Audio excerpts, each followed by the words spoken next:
Assalamualaikum warahmatullahi wabarakatuh. Saya Gaulan Mayangsari akan mempresentasikan kerjasama Indonesia dengan Jepang. Kerjasama Indonesia dengan Jepang. Tujuannya yaitu mendeskripsikan kerjasama Indonesia dengan Jepang. Yang pertama, membuat rumusan masalah yaitu terdiri dari A. Bagaimanakah bentuk kerjasama Indonesia dengan Jepang? B. Bagaimanakah peran Indonesia dalam kerjasama dengan Jepang? Yang kedua, alat dan bahan, yaitu ada koneksi internet, tabel pengamatan, literatur pendukung. Yang ketiga, prosedur kerja. Yang A. Lakukan pencarian tentang sistem kerjasama yang Anda teliti melalui jejaring internet. Yang B. Kunjungilah perpustakaan sekolah untuk mencari referensi, pendukung, ataupun pembanding. Yang C. Lakukan analisis dengan merujuk sumber referensi terhadap data yang Anda catat pada tabel pengamatan. Yang D. Buatlah simpulan atas pengamatan tersebut. Yang keempat, lembar kerja. Nama forum kerjasama antar bangsa yaitu Economic Partnership Agreement, yang disebut juga dengan IJPA.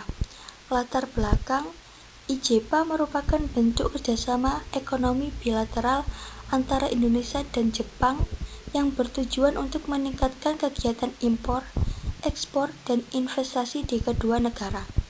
Kerangka kerja perjanjian ini meliputi liberalisasi perdagangan dan investasi, perlindungan hak kekayaan intelektual, transparansi, anti persaingan, pendalaman kerjasama, dan penetapan prosedur pelaksanaan perjanjian. Pembentukan IJPA ini bermula dari penawaran proposal pembentukan FTA dari Perdana Menteri Jepang yakni Junichiro Koizumi kepada Presiden Republik Indonesia saat itu yakni Megawati Soekarnoputri. Ketika ia mengunjungi kantor Perdana Menteri Koizumi di Tokyo pada tanggal 22 sampai 25 Juni 2003. Pada tanggal 6 November 2004, Kepala Nippon Kaidanren Hiroshi Okuda menemui Presiden Susilo Bambang Yudhoyono. Dalam pertemuan ini, Yudhoyono bermaksud untuk meneruskan perencanaan EPA dari Presiden Megawati. IJPA secara resmi ditandatangani pada tanggal 20 Agustus 2008 oleh Perdana Menteri Jepang yakni Shinzo Abe dengan Presiden Indonesia pada saat itu yakni Susilo Bambang Yudhoyono di Jakarta. IJPA mulai diberlakukan setelah 13 hari yakni 1 Juli 2008. IJPA merupakan bentuk Kementerian Ekonomi Kompleks atau sering disebut sebagai kerjasama FTA babak baru, After New Age.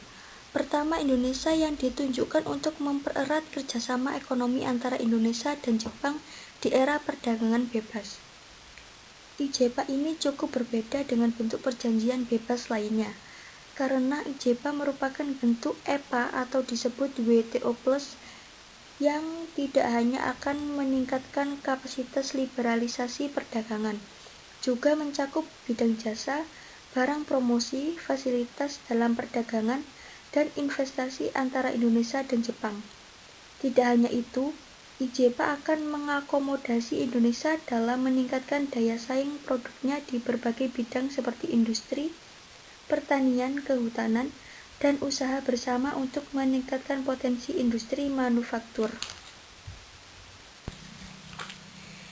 Tanggal pendirian IJPA yaitu 20 Agustus 2007 di Jakarta, mulai berlaku efektif 1 Juli 2008.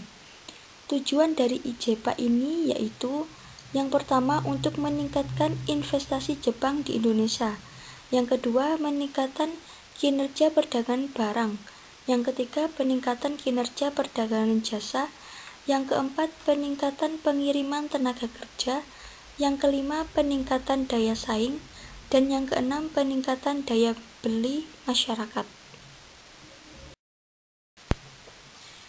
Bidang kerjasama yaitu Kementerian Ekonomi, Struktur organisasi pada tanggal 20 Agustus Ketua IJPA adalah negara Indonesia dan Jepang. Analisis hasil pengamatan yang pertama, bagaimanakah bentuk kerjasama Indonesia dengan Jepang? Yaitu bentuk kerjasama ekonomi bilateral antara Indonesia dan Jepang yang bertujuan untuk meningkatkan kegiatan impor, ekspor, dan investasi kedua negara. Dan yang B, bagaimanakah peran Indonesia dalam kerjasama dengan Jepang? Yaitu sebagai Ketua IJPA pada tanggal 20 Agustus, dan kesimpulannya adalah untuk melakukan liberalisasi perdagangan bebas dengan kerangka yang lebih kompleks dengan adanya fasilitas dan kerjasama antar kedua negara.